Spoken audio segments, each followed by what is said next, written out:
After driving 9 hours through a snowstorm to surprise my wife on her birthday, I walked in with a cake and heard her tell her sister, "God, I hope he crashes. I could use the insurance." Her sister replied, "Or at least a few months of silence." They laughed. I left the cake on the counter. The next morning, I was gone. 3 weeks later, she regretted everything she said. So I, 33M, and my wife Abigail, 31F, have been married for 7 years. Classic story: high school sweethearts, broke up for college, reconnected at a mutual friend's wedding, and the rest was history, or so I thought. Things haven't been great lately. Abigail's been distant, started about 6 months ago when she began hanging out more with her sister Mia and this new group of friends who all seem to drive cars they can't afford and take vacations they don't have the money for. Not judging, just noticing. Abigail started making comments about our house being starter size and asking when I was going to level up career-wise. I chalked it up to a phase. We live comfortably, nice 3-bedroom in a good neighborhood, 2 decent cars, yearly vacation. Nothing fancy, but we're doing fine. Or I thought we were. Last week was Abigail's birthday. February birthdays suck in the Midwest. Always cold, often snowy, plans get canceled. So I decided to do something special this year. Her actual birthday fell on a Tuesday, but she'd mentioned wanting to visit her sister that weekend since they had plans to go to some spa thing on Saturday. I told her I couldn't get away from work and would have to stay behind. That was a lie. I'd actually arranged to take Friday off. The plan? Surprise her by showing up at Mia's place Friday evening with her favorite cake from this bakery near our house. Then take her out for a fancy dinner I'd already booked. I'd even packed a bag with her favorite dress and shoes. I had it all worked out. Weather reports started looking sketchy Thursday night. Winter storm warning. 6 to 10 inches expected across 3 states, including the entire route I needed to drive. Most people would have canceled.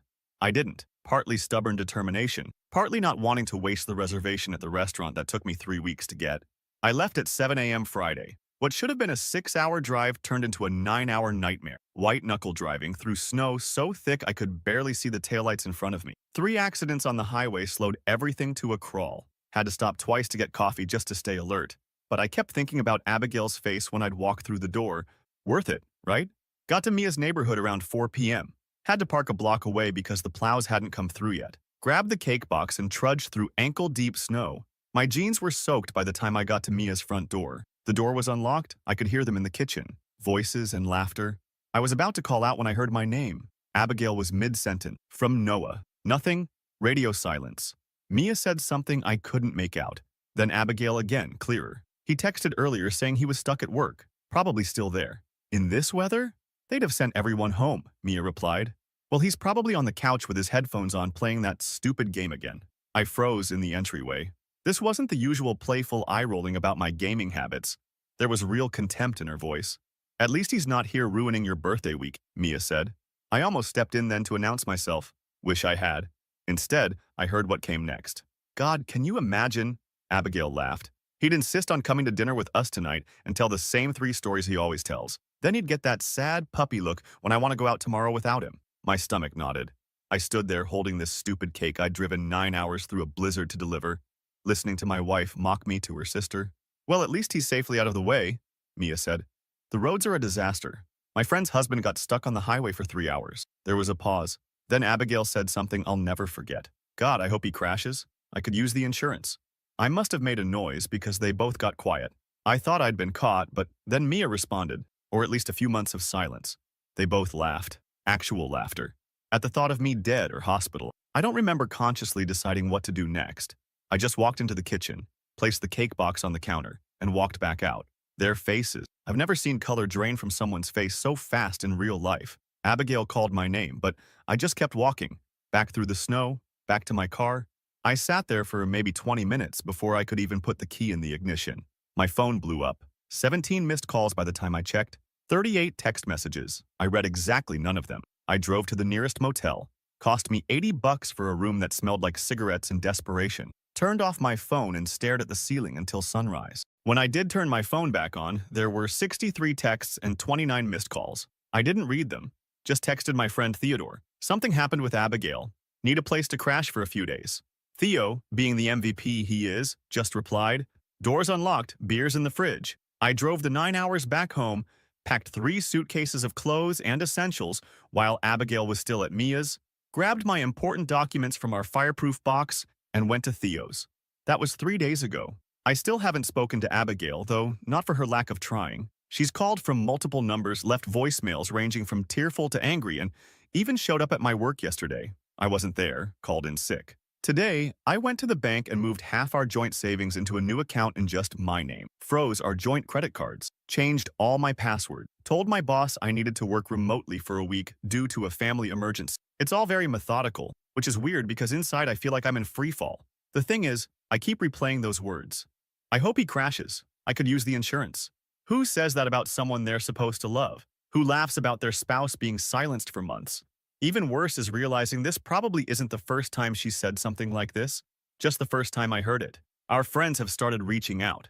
Apparently, Abigail's telling people we had a misunderstanding, and I'm overreacting. Classic gaslighting move. One mutual friend texted saying, "Whatever happened, I'm sure you guys can work through it," without even asking for my side. I haven't told anyone what I heard. Not even Theo knows the full story, though he hasn't pushed. He just keeps the fridge stocked and gives me space.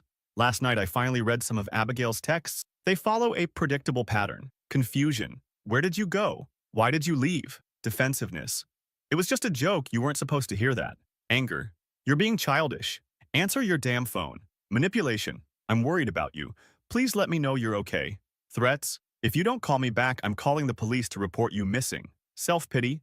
I can't believe you'd do this to me on my birthday weekend. Not one genuine apology. Not one acknowledgement of how fucked up what she said was. After reading those, I blocked her number. I'm not ready to talk to her. Maybe I never will be. Today, I met with a financial advisor named Milton, who a coworker recommended. Spent 2 hours going through our finances. Found out some interesting things, like how Abigail's been spending $700, $800 a month on online shopping for the past year, or how she took out a store credit card I didn't know about with a $3K balance. Milton helped me make a plan to disentangle our finances as painlessly as possible. It's all legal, nothing shady, but it means Abigail's about to get a reality check about her spending habits.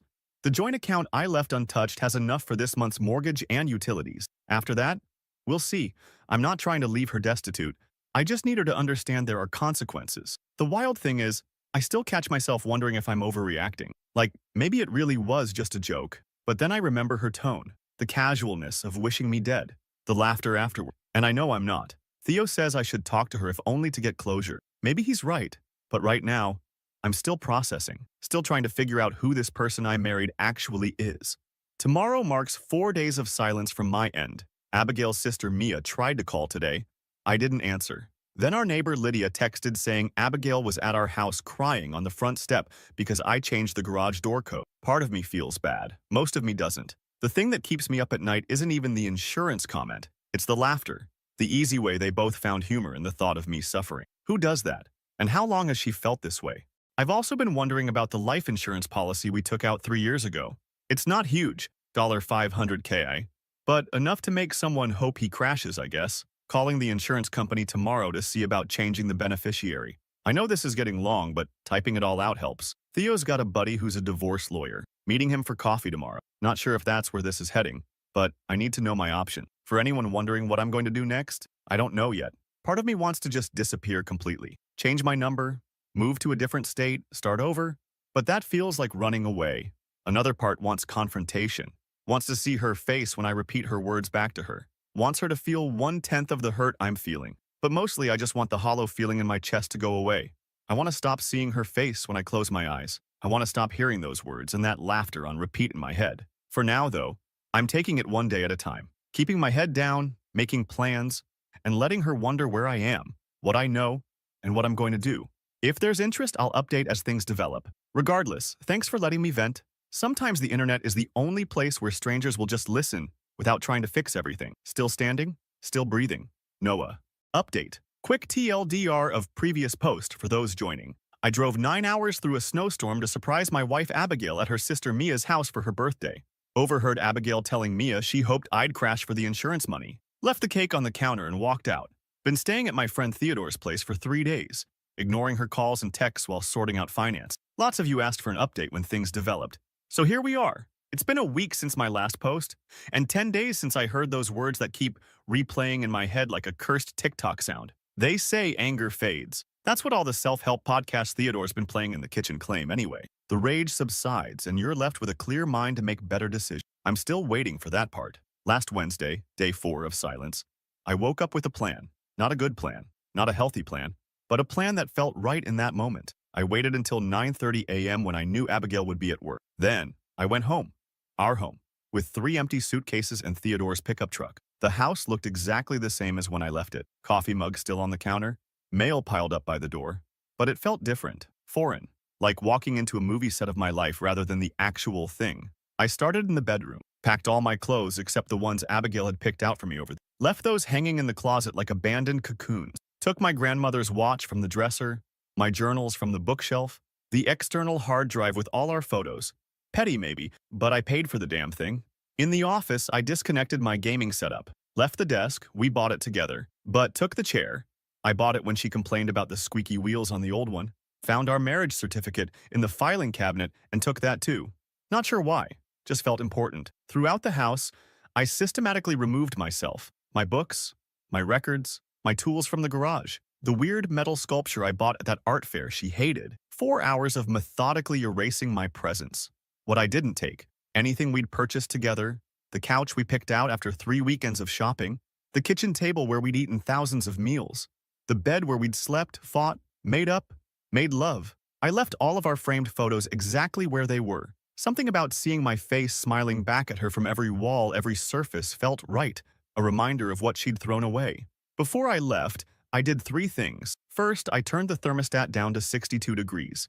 Abigail always complained if it was below 70. Second, I took the light bulb out of the refrigerator. A small inconvenience that would take days to notice but would irritate her every time she opened it at night. Third, I changed the Wi-Fi password to I hope he crashes 2023 and left the router unplugged. Small things, petty things, things that would make her feel the absence of me in 100 tiny ways before she even processed the bigger absence. As I locked the door behind me, our neighbor Lydia was getting her mail. She looked at Theodore's truck filled with my stuff, then at me, eyebrows raised. I just shrugged and said I was taking some things to donate. She didn't believe me.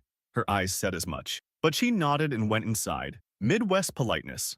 Don't ask uncomfortable questions. Mind your business. Usually annoys me, but that day I was grateful. Back at Theodore's, I stacked everything in his garage except for 2 suitcases of clothes and necessities that came inside. He helped me unload without asking questions, just handed me a beer when we'd finished and said sometimes life kicks you in the teeth. Thursday was financial day. Met with Milton again. He'd gathered all our account information and laid everything out in a spreadsheet that made my stomach turn. Turns out Abigail had been spending way more than I realized. Not just the store credit card I mentioned before, but cash withdrawals from our joint checking. $300 here, $500 there. Over $12,000 in the past year that she couldn't account for with receipts or purchases I could see. Milton helped me draft a letter formally requesting financial separation. Not divorce papers, not yet, but a clear statement that I would no longer be responsible for any new debts she incurred. Had it delivered by courier to her workplace. Petty? Maybe. Effective? Definitely. I also canceled our shared streaming accounts and subscription services. Changed the passwords on our cloud storage where we kept important documents. Redirected all my mail to a P.O. box, small systematic cuts to our intertwined life. Friday morning, I finally checked my social media. 17 Facebook messages, 34 Instagram DMs, even my dormant Twitter had notifications. People checking if I was okay, people asking what happened with Abigail, people taking sides without knowing the full story. I posted exactly one thing, a photo of a half-eaten birthday cake on a kitchen counter. No caption, no context, just the cake. Within an hour, my phone blew up. Friends texting to ask what it meant. Abigail called 6 times in 20 minutes. Her best friend Jill sent a message asking if I was okay because Abigail was really worried. I answered none of them. That afternoon, I met with Ramon from work to explain I needed some personal time. He was surprisingly understanding, just asked how much time I needed and if I could still handle the Wilson project remotely. I said yes to the project, 2 weeks for the time. He didn't pry, just clapped me on the shoulder and said sometimes space was the best way to get clarity. First, decent advice I'd gotten since this whole thing started. Saturday brought the first real confrontation. I was at the grocery store staring at frozen pizzas and trying to remember which brand Theodore preferred when someone called my name. Turned around to find Mia standing there, shopping basket in hand, face pale like she'd seen a ghost. She started with the usual. Abigail's worried sick, everyone's concerned, won't I please just talk to her? When I didn't respond, her tone shifted. Said I was being childish. Said it was just a joke between sisters. Said I was blowing things out of proportion. I finally spoke. Asked her point blank if she thought wishing death on your spouse for insurance money was normal sister joke material, asked if she'd want her boyfriend to hear her say something similar, asked if she realized that joke was the culmination of months of Abigail's growing contempt. She didn't have answers, just stammered something about misunderstandings and context. I put the pizza back, left my half-filled cart in the aisle, and walked out. Petty? Yes. Satisfying? Also yes. Sunday was quiet. Theodore had some friends over to watch the game. They all knew something was up, but nobody asked. Just handed me beers and made room on the couch. For 3 hours, I almost felt normal. Then Monday hit. And with it, reality. My temporary leave from work began. The house I'd shared with Abigail for 5 years was sitting half empty across town. And my phone showed 15 missed calls from her overnight. I finally listened to one voicemail. Her voice sounded different, scratchy, raw. She said she hadn't been sleeping, said the house felt wrong without me, said she'd noticed more and more of my things missing and it was scaring her. Asked if I was ever coming back or if I was ghosting our entire marriage. Something about her terminology, treating our relationship like some Tinder match you can just disappear from, hardened something. I texted Theodore that I was going for a drive and ended up parked outside our house, my house, Abigail's house, for almost an hour. Her car wasn't there. The porch light was on even though it was daytime, like she'd forgotten to turn it off. The recycling bin at the curb was overflowing with wine bottles. I didn't go in. Just sat there wondering how many mortgage payments I had left. Wondering if I should sell it and split the proceeds or try to buy her out. Wondering how we'd gone from forever to forensic accounting in 10 days. Tuesday brought another financial surprise. Notification from our credit card company about unusual activity. Abigail had gone on a shopping spree. Over $2,000 at department stores and boutiques. Retail therapy or deliberate financial sabotage? Either way, I called and reported the card stolen. Had a new one sent to my P.O. box. Another bridge burned. That night, I finally posted something more substantial online. Not about Abigail specifically, but a simple status. Sometimes the hardest thing and the right thing are the same. Vague enough to mean anything. Specific enough for those in the know. Abigail would see it. Her friends would see it. The narrative was shifting from Noah's having a meltdown to something serious happened. Wednesday marked 2 weeks since I'd heard those words in Mia's kitchen. 2 weeks of silence from my end. 2 weeks of increasingly desperate attempts to contact me from Abigail's end. I met with a lawyer Theodore recommended. Nice guy named Milton. Yes, same name as my financial advisor, which got confusing fast. He laid out my options. Divorce would be straightforward since we don't have kids, but the house and finances would still be complicated. He suggested a formal separation first, to give both of us time to untangle things properly. I agreed, and he drafted the paperwork on the spot. Said he could have it served as early as Friday. The ball was rolling now, picking up speed with each day of silence. Thursday was when things escalated. I was working remotely from Theodore's dining table when the doorbell rang. Theodore answered, then came back looking uncomfortable. Abigail was outside, he said, crying, demanding to see me. I sat there frozen, coffee halfway to my lips, as Theodore awkwardly asked if he should send her away or let her in. Neither option felt right. I wasn't ready to see her, wasn't ready to hear whatever excuses she'd prepared. But sending her away felt like giving her ammunition, proof I was being unreasonable. So I nodded, and Theodore let her in. She looked terrible. Hair unwashed, eyes red-rimmed, wearing what looked like the same sweater from days ago. She stood in the doorway staring at me like she couldn't quite believe I was real. I didn't stand, didn't offer her a seat, just waited. She spoke first, asking if I was really having her served with separation papers. Apparently, Milton's assistant had called to verify our address, and she'd pressed until they revealed what the call was about. So much for the element of surprise. I said yes, I was. She asked why I wouldn't talk to her, wouldn't let her explain. Her voice kept catching, like she had to force the words out. I told her there was nothing to explain. I heard what I heard. She said it wasn't what I thought, that she'd been stressed about work and bills and her sister always brought out the worst in her. That she didn't mean it literally, it was just dark humor after a few glasses of wine. I asked her if she remembered what she'd said exactly. She hesitated, then claimed she'd said, I wish he'd just crash on the couch for a while and I'd misheard. That's when I pulled out my phone, played the audio. Yes, I had a recording. Not because I'd planned it, I'd been using a voice memo app to record gift ideas on the drive, trying to think of what else to get her for her birthday besides the cake. Never stopped the recording when I arrived. Pure accident, or fate, or whatever you want to call it. Her exact words, in her exact voice. God, I hope he crashes. I could use the insurance. Mia's response, or at least a few months of silence. The laughter afterward. The color drained from Abigail's face as she heard herself. She tried to grab my phone, I moved it away. She started crying harder, saying it was taken out of context. She didn't mean it. She'd never hurt me. I just asked her one question. Would you have told me about this conversation if I hadn't heard it myself? Her silence was answer enough. Theodore had made himself scarce when she arrived, but now he came back into the room, awkwardly suggesting maybe they should continue this conversation another time when emotions weren't so high. Abigail ignored him, focused entirely on me. She started listing all the things she'd realized over the past 2 weeks, how much she depended on me, how the house felt empty without me, how she couldn't sleep in our bed alone, how she'd never meant to hurt me and would spend the rest of her life making it up to me if I'd just come home. It was the performance of a lifetime. Tears, trembling hands, voice breaking at all the right moments. 2 weeks ago, I might have been moved, might have believed her, but something had changed in me. I'd spent 14 days thinking about not just what she'd said, but why she'd said it. The contempt that must have been building, the casual cruelty. The person who could laugh at the thought of me dead was not the person I thought I'd married. So I told her the truth. I didn't know if I could ever trust her again. The separation papers weren't about punishing her. They were about protecting myself while I figured out if there was anything left to save. She didn't take it well. Started saying I was throwing away 7 years over one stupid comment.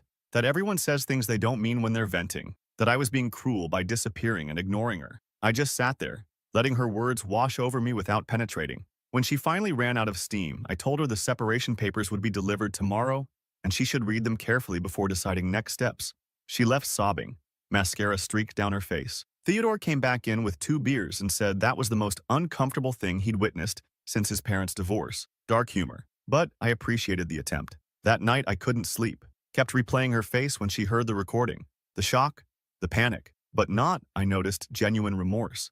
Just the fear of consequences. Friday morning, the papers were delivered as promised. By Friday afternoon, Abigail's sister was posting vague social media statuses about men who overreact and destroying marriages over misunderstandings. Funny how families close ranks even when they know who's in the wrong. But something unexpected happened too. Abigail's best friend Jill messaged just a simple text saying she'd heard the whole story now, including what Abigail had actually said, and she was sorry I was going through this. Said she'd known Abigail since college and had seen her make similarly cutting remarks about others. Said she'd tried to talk to Abigail about it before, but got shut down. It was the first message from anyone in Abigail's circle that acknowledged the legitimacy of my pain rather than trying to minimize. I didn't respond, but it stuck with me. Maybe Abigail's comment wasn't a momentary lapse, but a glimpse of her true character. Maybe I'd been missing or ignoring red flags for years. The weekend passed quietly. Theodore had a date, so I had the house to myself. Ordered pizza, watched a sci-fi series Abigail had always refused to watch with me, and tried not to think about the fact that in another life, another timeline, I'd be at home with my wife celebrating our monthly pizza and movie night tradition. Sunday night, Abigail texted, just 2 words, I'm sorry. First genuine apology in 17 days. No excuses attached, no demands to talk, just those 2 words. I didn't respond, but I thought about it longer than I should have. Monday morning, day 18 of this new reality, I woke up to find Abigail sitting in her car outside Theodore's house. Just sitting there, watching the door. Theodore spotted her first and pointed her out through the kitchen window. I called her, asked what she was doing. She said she just needed to see me to know I was really okay. Said she wouldn't approach the house or make a scene, just needed visual confirmation. It was both concerning and oddly touching. I told her to go home, that this wasn't helping either of us. She asked if I'd read her message. I said yes. She asked if I believed she was sorry. I said I didn't know. Then she asked the question I'd been dreading. Are you filing for divorce? I told her the truth. I hadn't decided yet. She stayed in her car for another hour before finally driving away. Theodore suggested changing the locks on my house, just in case. I agreed, and we spent the afternoon installing new deadbolts. Another small severing of our connected lives. Today marks 3 weeks since that night at Mia's. 3 weeks of silence, mostly, separation, and sorting through the wreckage of what I thought was a solid marriage. I'm not sleeping great. I miss stupid things. The way Abigail always bought the good coffee even though it was more expensive. How she'd sing badly in the shower every morning. Her ridiculous collection of fuzzy socks that always ended up on my side of the bed. But I don't miss the growing contempt I now realize had been building for months. Don't miss walking on eggshells around her moods. Don't miss the subtle put-downs that I'd brushed off as just her sense of humor. The separation papers have been signed and filed. The lawyer says we're officially in a legal separation period. 6 months where we're still technically married but living apart with finances formally separated. At the end of those 6 months, we either reconcile or proceed with divorce. 3 weeks ago, I wouldn't have hesitated to say reconciliation was impossible. Now, I'm less certain. Not because I've forgiven her, but because untangling a 7-year marriage is complicated. Houses and bank accounts and families and friends, all intertwined in ways I'm only now beginning to understand. As I write this, my phone lights up with a notification. Another message from Abigail. Can we meet? Neutral location, just to talk. Please. I don't know what I'm going to say. Part of me wants to hear her out. Part of me thinks it's just prolonging the inevitable. Most of me is just tired of the whole situation, but I suspect I'll agree to meet her, if only to say to her face all the things I've been typing to strangers on the internet. We'll update if anything significant changes. And thanks for all the advice on the last post, even the weird suggestions involving glitter and her shampoo bottle. Some of you need therapy, but I appreciate the solidarity. Still standing, still breathing. Noah. Final update. It's been exactly 25 days since I left that cake on the counter. 25 days of silence, separation, and more adulting than I ever wanted to do. This will probably be my last update because, well, there's only so many ways to dissect a dead marriage before even the internet gets bored. First, thanks for all the comments and DMs. Yes, even the weird one. No, I did not take the advice about putting fish in our car vents. Y'all are savages. So, the coffee shop meeting. I got there 15 minutes early because anxiety makes me punctual. Downtown groundwork. Coffee at 2 p.m. on a Thursday meant it was busy enough for background noise, but not so crowded we'd be overheard. I picked a corner table, ordered a black coffee I didn't want, and waited. Abigail arrived exactly on time. Not 5 minutes late like she usually would be. Hair done. Light makeup. Wearing the blue sweater I'd given her last Christmas. All strategic choices, I'm sure. The first thing she said when she sat down wasn't hello. It was that she'd lost 7 pounds since I left. Just dropped that fact like it was supposed to mean something. Stress weight loss as relationship currency. Classic Abigail move. I didn't acknowledge it. Just asked why she wanted to meet. She'd prepared notes. Actual handwritten notes on a yellow legal pad. The sight was so unexpected I almost laughed. This woman who would rather die than make a grocery list had bullet pointed her way through whatever this conversation was supposed to be. Her first point. She was sorry. Genuinely, deeply sorry for what she'd said. It was cruel and thoughtless, and she didn't mean it. She'd been stressed about work, annoyed that I was missing her birthday weekend, or so she thought, and had been drinking wine with Mia all afternoon. The words just came out. I asked why she'd laughed afterward. She flinched like I'd flicked water in her face, said it was nervous laughter, said Mia always brought out her worst side, said it was a stupid attempt to seem edgy and cool in front of her sister. Second point, she'd been taking our relationship for granted. She'd gotten comfortable in the safety I provided. The stability. She'd stopped appreciating everything I did and started focusing on what I didn't do. Third point. The past 3 weeks had been a wake-up call. She'd realized how much she depended on me. Not just financially, though, that was part of it. At least she was honest, but emotional. Said the house was too quiet. Said she'd started talking to herself just to hear a voice. Fourth point. She wanted to try couples therapy. Had already found someone who specialized in rebuilding trust after betrayal. Had booked a preliminary appointment for next week. Wouldn't I please consider it? Through all this, I just sat there, sipping my now cold coffee, watching her face for signs of the woman who'd casually wished me dead. Was this performance or genuine remorse? I still couldn't tell. When she finished her prepared remarks, she put the legal pad down and looked at me directly for the first time.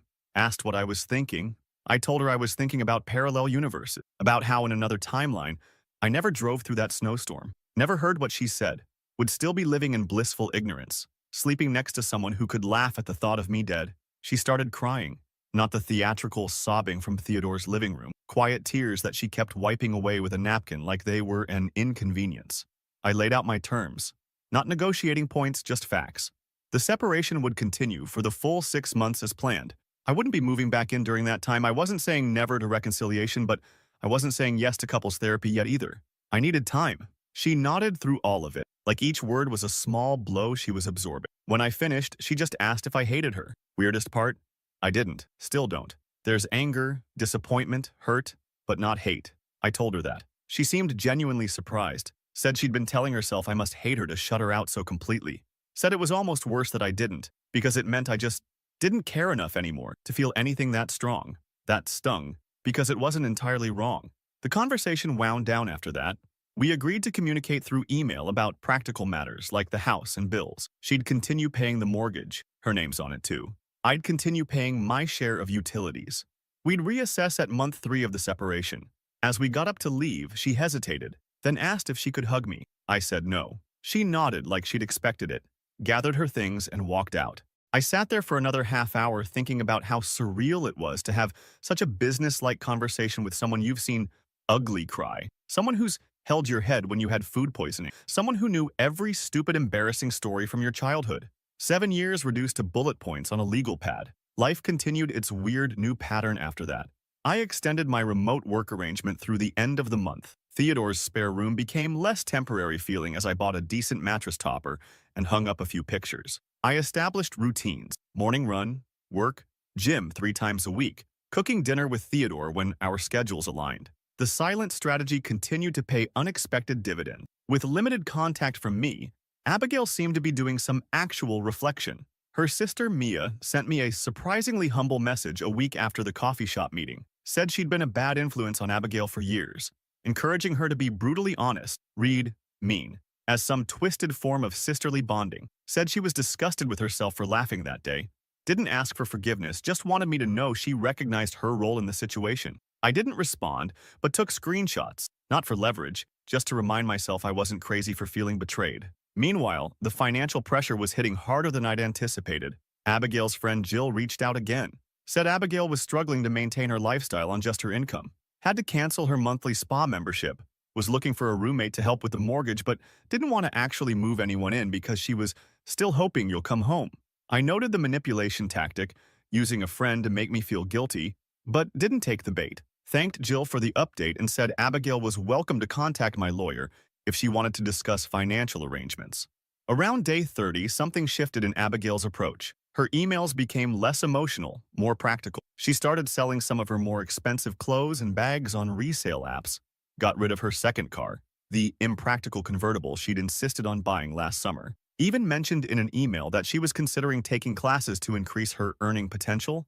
It was like watching someone grow up in fast motion. Strangely, I felt proud of her, even as I remained determined not to rescue her. Day 35 brought an unexpected twist. I checked the mail at my P.O. box and found a thick envelope from Abigail. Inside was a handwritten letter, 10 pages front and back, and a USB drive. The letter was essentially a timeline of our relationship from her perspective. Every major moment, good and bad. The proposal at the lake, our first big fight about her spending, the miscarriage in year 3 that we never really talked about properly, the gradual shift in how she saw me, from partner to provider to obstacle.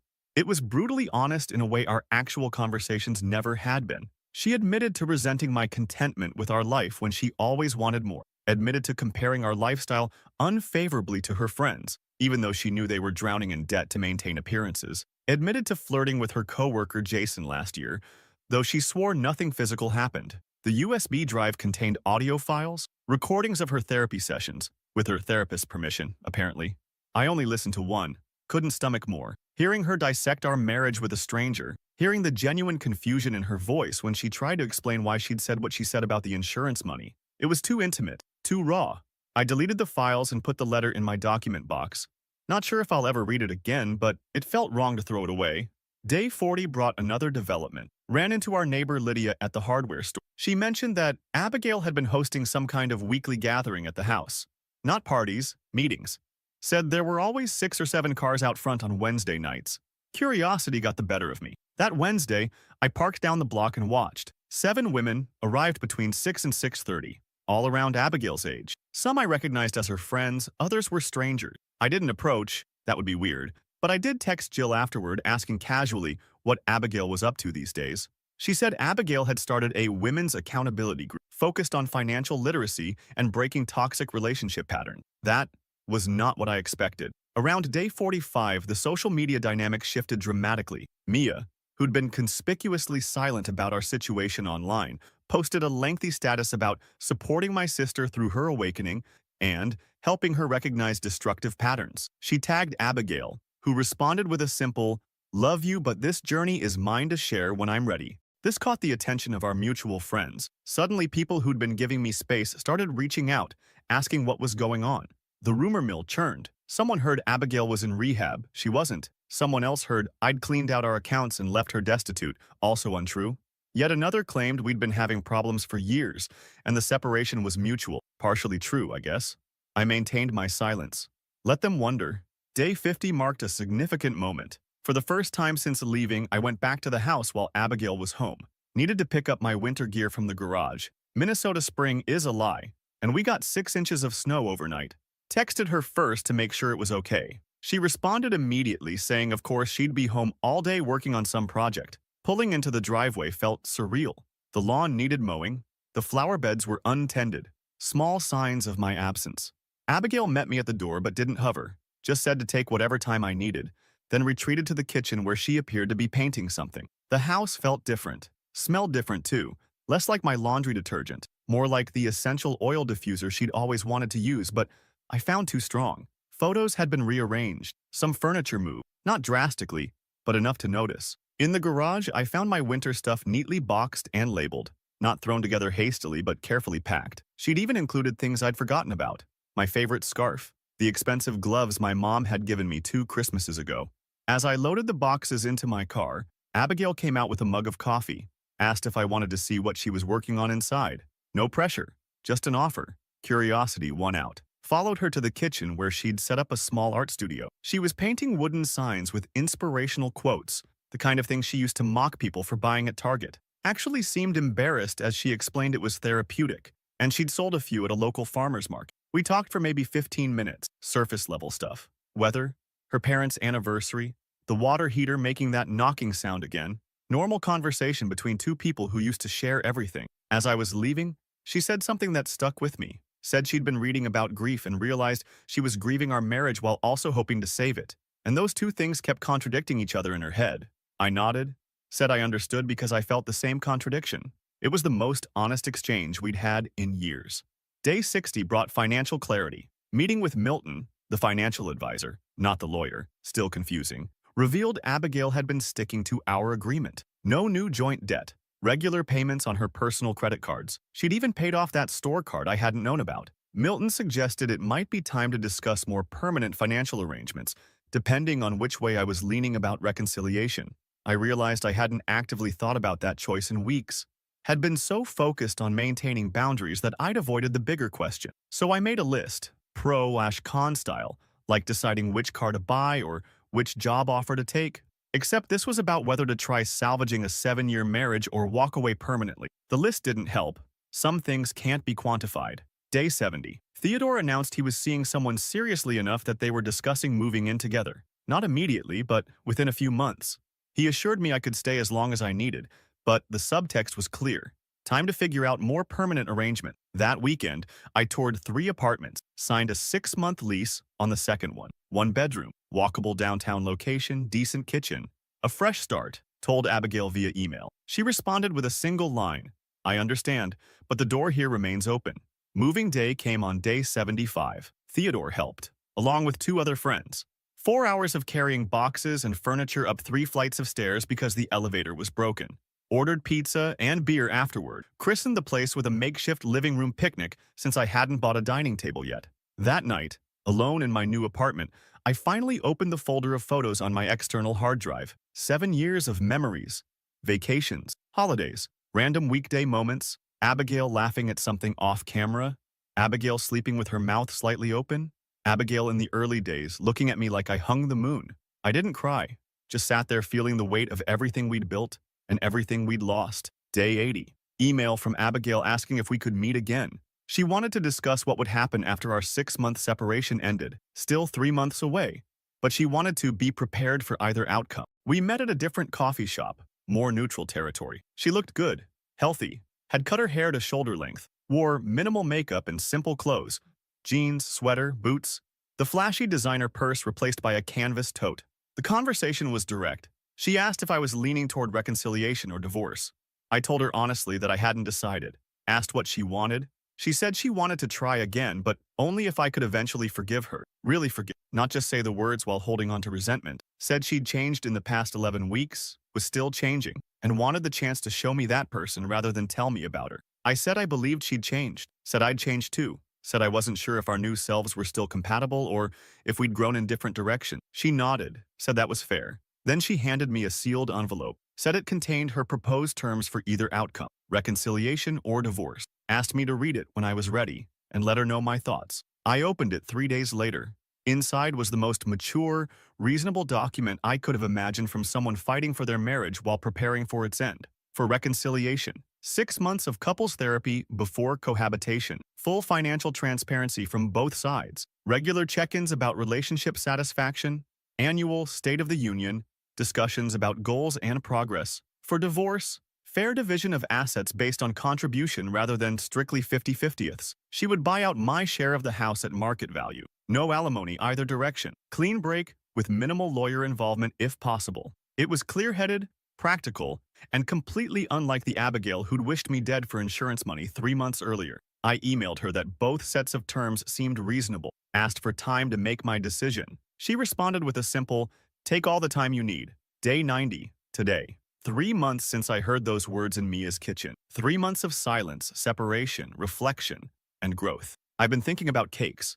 The one I left on Mia's counter. The birthday it was meant to celebrate. The moment everything changed. This afternoon, I went to the same bakery, bought the same cake, drove to my new apartment and set it on my new counter. Then, I took a photo and texted it to Abigail. The first direct text I'd sent her in 90 days. She called immediately. I let it go to voicemail.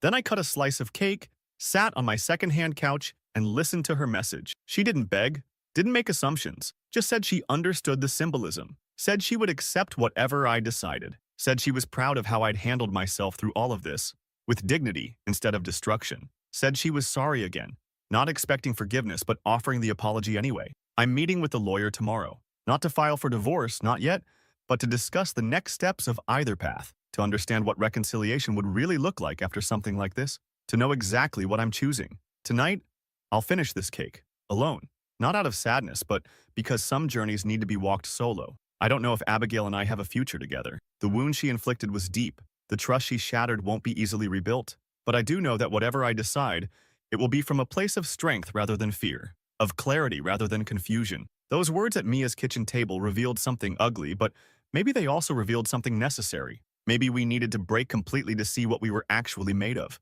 Or maybe some things, once broken, should stay that way. Either way, I'm at peace with the process. The man who left that cake on the counter 90 days ago would have set himself on fire to keep Abigail warm. The man writing this now knows his own worth. I'll update one last time after I make my final decision, but for now, I'm signing off. Thanks for coming on this journey with me, internet strangers. Your advice, support, and occasional terrible revenge suggestions have been a strange form of therapy. Still standing, still breathing, stronger than before. Noah.